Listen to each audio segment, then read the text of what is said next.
We are here for the media conference on domestic cricket and also for the presentation ceremony of awards for the major club and TFP tournament achievers. And to do that, we do have on the head table with us Mr. Nani Navas, Chairman, Tournament Committee and Executive Committee members Sri Lanka Cricket, and also the members of the Tournament Committee, Mr.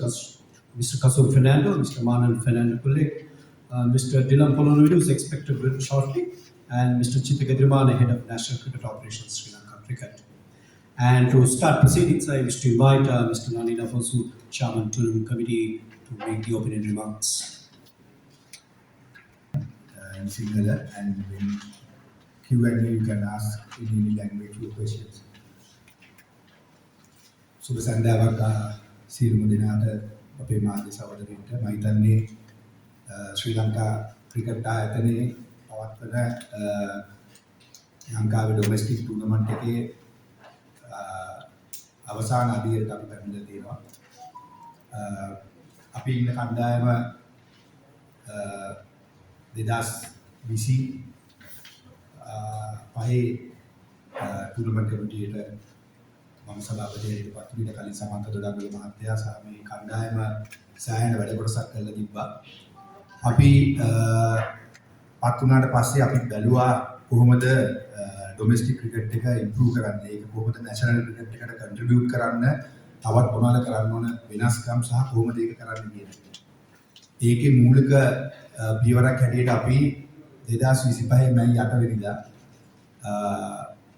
එවකට තිබ්බ ශ්‍රී Lanka national සිලෙක්ටර්ස්ලා ඒ වගේම හයි performance centre එක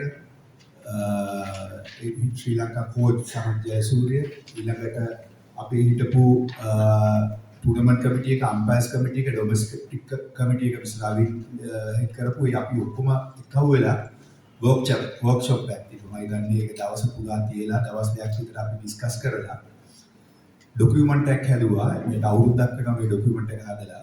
ඒ document එකේ තියෙනවා අපේ master plan එක කොහොමද domestic cricket එක ඉම්ප්‍රූව් කරන්න අපි ගන්න ඕන පියවර මොනවද කියලා.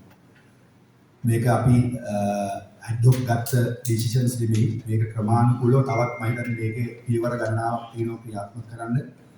ඒකේ ප්‍රධානම පියවරක් හැටියට අපි ඩිස්කස් කරද්දී ආවා මේ අපේ ක්වොලිටි එක ක්‍රිකට් වල ඉම්ප්‍රූව් කරන්න ඕනේ ඩොමෙස්ටික් ක්‍රිකට් එකේ. මොකද ඒක ඉන්ටර්නැෂනල් ක්‍රිකට් එකට යද්දී ගොඩක් වෙලාවට අපි ඩොමෙස්ටික් ක්‍රිකට් ගහන වෙනියුස් වලම ගිහිල්ලා ඉන්ටර්නැෂනල් වෙනියු වල ශ්‍රී ලංකාවෙන් පළවෙනි වතාවට අපි ක්‍රීඩා කළා. ඒක නිසා එතන සාකච්ඡාවේදී අඳුනගත්ත දෙයක් තමයි පුළුවන් තරම් ටෙස්ට් ක්‍රිකට් ග්‍රවුන්ඩ්ස් වල එහෙම නැත්නම් වන් ඩේ ගහන ග්‍රවුන්ඩ් වලම අපි කොහොමද ටූර්නමන්ට් පවත්වන්නේ කියලා. ඒතකොට අපි අපේ ටූර්නමන්ට් ස්ට්‍රක්චර් එක අපි පටන් ගන්නේ මැයි මාසේ පළවෙනිදා ඉඳලා අප්‍රේල් මාසේ 31. ඒතකොට අපි අප්‍රේල් 31 වෙනකොට NSL 3-day ටූර්නමන්ට් එක ගහලා ඉවර වෙනවා. අපි පටන් ගන්නවා මැයි මාසේ T20 වලින්, ඊට පස්සේ one day ටූර්නමන්ට් එක එනවා, ඊට පස්සේ LPL එක එනවා, ඊට පස්සේ under 23 ටූර්නමන්ට් එක එනවා, ඊට පස්සේ 3-day ටූර්නමන්ට් එක එනවා. ඊට පස්සේ NSL one day එකක් තියෙනවා, NSL 4-day එකක් තියෙනවා. මේක තමයි basically අපේ පිරිමි men's cricket එක කියන්නේ. ඒ හා සමානවම කාන්තා ක්‍රිකට් එකේ ඊට අමතරව අපේ මේ TIA, TIB සහ ගවර්නර්ස් වගේ අපේ ටූර්නමන්ට් ස්ට්‍රක්චර් එකේ ඉන්නවා ඩිස්ට්‍රික්ට් ක්‍රිකට් වෙනකම්. මේක ප්‍රධානම දේ තමයි අපේ ස්ට්‍රක්චර් එකේදී අපි සාකච්ඡා කරද්දී අපිට ප්‍රයෝජන දේ තමයි මේ ක්වොලිටි එක වැඩි කරන්න. නියුට්‍රල් වෙනියුස් වල අපි පළවෙනි වතාවට ක්‍රීඩා කරන්න තීරණයක් ගත්තා. විශේෂයෙන්ම අපි T20 තරගාවලියේම ශ්‍රී ලංකා ක්‍රිකට් ආයතනයේට අයිති ක්‍රීඩා පිටිවල ක්‍රීඩා කරේ. ඊට පස්සේ අපි වන් ඩේ එක අපි ක්‍රීඩා කරා ක්‍රීඩා සමාජ ක්‍රීඩා පිටිවලත් එක්ක. හැබැයි අපි 3 ඩේ එකේදී තීරණයක් ගත්තා නියුට්‍රල් වෙනියුස් වල බොහෝ විට අපි අයිඩෙන්ටිෆයි කරේ පල්ලේ කැලේ කිත්තාරාමෙත් අපිට ක්‍රීඩා කරන්න මොකද වර්ල්ඩ් කප් එක තිබ්බ නිසා මේ පාර අපිට ටෙස්ට් ක්‍රීඩා පිටිවලම ක්‍රීඩා කරන්න අමාරු වුණා. මොකද SSC ක්‍රීඩා පිටි අපිට ගන්න බැරි වුණා. SSC එකෙත් අපි තරම් කීපයක් පැවැත්තුවා. ක්ලබ් ග්‍රවුන්ඩ්ස් හැටියට අපි ක්‍රීඩා කරේ CCC ක්‍රීඩා සමාජය, තමිල් යුනියන් එකත්, පෝස් ක්‍රීඩා සමාජයේ විතරයි ග්‍රවුන්ඩ් NCC යන ක්‍රීඩා සමාජවල ග්‍රවුන්ඩ්ස් වල විතරයි. අනිත් සියලු ගාල්ල, පල්ලේ කැලේ, දඹුල්ල කියන ඉන්ටර්නැෂනල් වෙනියුස් වල තමයි අපි 4D ක්‍රිකට් එක ක්‍රීඩා කරන්නේ. මම හිතනවා ඔයගොල්ලන්ට ටිකකින් අපිට ලබා දෙන්න පුළුවන් වෙයි ස්ටැටිස්ටික්ස් මේකේ අපි විශේෂම දේ වෙන්නේ 2024 දී අපි ක්‍රීඩා කරලා තියෙනවා තරඟ කණ්ඩායම් 18ක් විතර. අපේ ස්ට්‍රක්චර් එක අවුරුදු 5කට අපි මෙම්බර්ෂිප් එකට ගිහිල්ලා මොකද ඔබ දන්නවා ලංකාවේ ක්‍රිකට් ස්ට්‍රක්චර් එක කාලයක් ක්‍රීඩා සමාජ 16ක් ක්‍රීඩා කරා. ඊට පස්සේ 2010 විතර කාලේ tier A clubs 10යි tier B clubs 10යි තිබ්බා. ඊට පස්සේ මේ දෙක එක්කව වෙලා ආයි 14 clubs ස්ට්‍රක්චර් එකට ආවා. ඒකට අර 10 ගාදී දෙකටම තිබ්බා ෆස්ට් ක්ලාස්. පස්සේ 14 ගාදී ෆස්ට් ක්ලාස් තියෙන ටීම් 14කට විතරයි. ඊට පස්සේ මේක ටීම් 26ක් වුණා. එක එක කාලවකවානු වල. ඒක සමයිදන් ශ්‍රී ලංකා ක්‍රිකට් ඒ කන්ට්‍රෝල් එකෙන් තොරව වෙච්ච අවස්ථාවක් තිබ්බා. ඒ 26 වෙච්ච එක නැවස අපි කණ්ඩායම් 14කට අඩු කරලා අවුරුදු 5ක් ඒ 14 සහ tier B එකේ කණ්ඩායම් 12ක් ක්‍රීඩා කරන්න අපි ඒක ජෙනරල් මෙම්බර්ෂිප් එකට ගිහිල්ලා විතරයි වෙනස් කරන්න පුළුවන්. ඊට පස්සේ අපි ටූර්නමන්ට් රූල්ස් ඒ විදිහට හදලා තියෙනවා. අපි මේජර් ස්ට්‍රක්චරල් චේන්ජ් එකක් කරනවා. මම ඒක ගැන ඉස්සරහට කියන්න. මේ චේන්ජ් එකේදී අපිට දැකපු දේ තමයි මේ අවුරුද්දේ ක්‍රීඩා කරද්දී ගිය අවුරුද්දේ කණ්ඩායම් 18ක් ක්‍රීඩා කරා. මේ අවුරුද්දේ කණ්ඩායම් 14ක් ක්‍රීඩා කරේ. මැචස් 73ක් ගහලා තියෙනවා ගිය අවුරුද්දේ. මේ අවුරුද්දේ අපි මැචස් 67ක් තමයි ක්‍රීඩා කරලා තියෙන්නේ. ඒකේ ඇවරේජ් රන්ස් ගිය අවුරුද්දේ 753යි මේ පාර 852කට ඇවිල්ලා යනවා. ඒකේ වැදගත්ම දේ තමයි 2024 අපි මේකෙන් දැක්කේ අපේ වේගපන්දු යවන්න විශේෂයෙන්ම වැඩි අවස්ථාවක් දෙන්න. මොකද තනතිලි හදන එක 3 දින තරගාවලියේදී දැන් මොකද රිමෝට් ප්‍රොමෝෂන් ක්ලබ් වල ගියේ 3 දින තරගයක්. අපි ඒ ක්‍රමයේ ඉස්සරහට වෙනස් කරනවා මම ඒක ඉදිරියට පැහැදිලි කරන්න.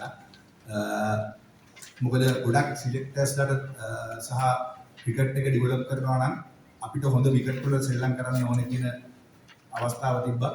ඒ කාණුව අපි තනතිලි හදන එක ශ්‍රී ලංකා ක්‍රිකට් ආයතනයේ ඩොමෙස්ටික් ක්‍රිකට් ඩිපාර්ට්මන්ට් එකට බාර දුන්නේ. ඒකට අපි කවුරුත් අත ගැහුවේ නැහැ. ටූර්නමන්ට් කමිටියකවත් ඒක ඉන්ඩිපෙන්ඩන්ට් ඒගොල්ලෝගේ ක්‍රමවේදයක් හදලා ඒගොල්ලන්ට ඒක මොනිටර් කරන්න අපි අවස්ථාව ලබා දුන්නා. අපි ඒ සම්බන්ධයෙන් නැදියත් වීමක් කරේ නැහැ. සියලු ප්‍රොසෙස් එක ඒගොල්ලෝ තමයි යන්නේ කරේ. ඒකෙදි වේගපන්දු යවන්න විකට් 518ක් අරන් තියෙන 2024 මේ අවුරුද්දේ 548ක් අරන් තියෙනවා. ස්පින් එකෙන් 1516ක් ගත්ත විකට් ටික 1105ට ඒකේ ලොකු ඩ්‍රොප් එකක් තියෙනවා. මේ පාර මැච් 18ක් ගහද්දි මම මේ ෆිගර්ස් කියන්නේ මේ පාර මැච් 14ක් සෙල්ලම් කරා. ඉන්ඩිවිජුවල් පර්ෆෝමන්ස් බැලුවාම 50 ඒවා 243 268ක් වෙලා තියෙනවා. 100 ඒවා 71 90ක් සෙල්ලම් කරලා තියෙනවා. 200 ගානේ 2024 5යි මේ පාර 8යි. මේක වැදගත්ම දේ තමයි ෆාස්ට් බෝලර්ස්ලා 4 විකට් හෝල්ස් 2024 12ක් තියෙනවා මේ පාර 22ක්. ඒක ඉම්ප්‍රූව්මන්ට් එකක් තියෙන ලොකු ඉම්ප්‍රූව්මන්ට් එකක් 5 විකට් හෝල් 14 19 කට ඉම්ප්‍රූව් කරලා තියෙනවා. ස්පිනර්ස්ලා 2024 4 විකට් හෝල් 63යි මේ පාර 52යි. 5 විකට් හෝල් 84යි මේ පාර 45යි. මේකෙන් බා මම හිතනවා මේ දත්තයන් ගත්තාම මේ ටූර්නමන්ට් එක කොච්චර කම්පිටිටිව් මම හිතන්නේ දත්තයන් ඔයගලට ලැබෙන්න සලස්වන්න පුළුවන්. ඒකේ තව එක ඉන්ඩිකේෂන් එකක් තමයි 2024 ෆස්ට් ඉනින්ග්ස් වින්ස් 31යි මේ පාර 45යි. 2024 ෆස්ට් ඉනින්ග්ස් වින්ස් 26යි මේ පාර 12යි. ඉනින්ග්ස් අවුට්රයිට් 2024 10යි මේ පාර 6යි. එතකොට ස්පිනර්ස්ලගේ 10 විකට් හෝල් 17ක් තිබිලා දින එක මේ පාර 6යි. 9 විකට්ස් හෝල් ගිය පාර 12යි මේ පාර 5යි. පේස් එකක් විකට් 10යි ගිය පාර 2යි මේ පාරත් 2යි. හැබැයි 9 විකට්ස් ගිය පාරත් නැහැ මේ පාරත් නැහැ. එතකොට මේකෙන් අපි පැහැදිලි වෙනවා ඊළඟට අපි බැලුවා මේ කොහොමද ඇවරේජ් ක්‍රීඩා පිටි බැලුවාම P සරා SSC අපි සරේ කියන්නේ ලේට් ටූර්නමන්ට් එකේ මැචස් අපි සරේ ක්‍රීඩා කරා. P සරා SSC සරේ Colts Galle CCC Hambantota NCC Welagedara Dambulla R Premadasa සහ පල්ලේගල ක්‍රීඩා පිටි 12ක් අපි ක්‍රීඩා කරලා තිනවා. ඒකේ total runs සහ average අපි ඔයගොල්ලන්ට දීලා ඇති. අපි මේ දත්තයන් දීලා මේවා කරේ මොකද මේක ඇත්තටම අපේ දීර්ඝකාලීන සංගස්මක ආරම්භය තමයි මේ පාර අපි මේ තුන් දින පිටත් තරඟාවලිය හරහා සිදු කරනු ලැබුවේ.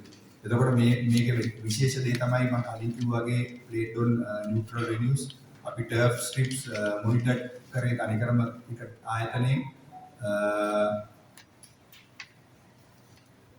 සුපර් 8 එකයි ප්ලේට් එකයි ක්‍රීඩා කරපු නිසා ඒක කම්පිටිටිව් එක වැඩි වෙලා තියෙනවා. ඒ වගේම අපි උත්සාහ කරා සුපර් 8 තරඟවල තරඟ ප්‍රමාණයක් සජීවීව විකාශය කරන්න මේ කාරණාත් එක්ක මම හිතන්නේ ක්‍රිකට් එකේ ඉම්ප්‍රූව්මන්ට් එකට ලොකු දෙයක් කරලා තියෙනවා කියන එක. ඒ වගේම මම හිතන්නේ ගොඩක් අය දන්නේ නැතුව ඇති. දැන් අපි සාමාන්‍යයෙන් මිලියන 45ක් වියදම් කරනවා එක ටියේ ක්ලබ් එකකට. ඒකෙන් ප්ලේයර් ෆී විතරක් මිලියන 10ක් ආසන්න ප්‍රමාණයක්, මැච් ෆීස් නැවතත් මිලියන 10කට ආසන්න ප්‍රමාණයක් සහ කෝචින් ෆීස් මිලියන 9ක්. අපි මේකෙදි මේ ડોකියුමන්ට් එක හදද්දී අඳුනගත් එකක් තමයි අපි ක්‍රිකට් එක ඩෙවලොප් කරන්න නම් අම්පයරින් ස්ටෑන්ඩඩ් එක ඩෙවලොප් කරන්න ඕනේ. ඒ වගේම අපේ කෝචස්ලාගේ ස්ටෑන්ඩඩ් එක ඩෙවලොප් කරන්න. ඒකට කෝචින් ස්ටාෆ් එකක් අපි අඳුනගෙන තියෙනවා. අපි හැම ක්ලබ් එකකටම දීලා තියෙනවා මැන්ඩේටරි ගයිඩ්ලයින් එකක්. කියන්නේ head coach, batting and bowling coach, ඒ දෙන්නගේ ඇසිස්ටන්ට් කෝච් හැටියට. එහෙම නැත්නම් fielding throw down specialist, performance analyst, trainer masseur මේ වගේ ගයිඩ්ලයින් එකක් දීලා තිනවා. ඒක ඇතුලේ අවම අපි ඒගොල්ලන්ට ඒගොල්ලෝ සාමාන්‍යයෙන් මේ TA ක්ලබ් එකක් කෝචස්ලාගේ පඩි සඳහා මිලියනයක් මාසයකට වියදම් කරනවා. මිලියන 12ක් කෝචස්ලාගේ පඩි සඳහා පමණක්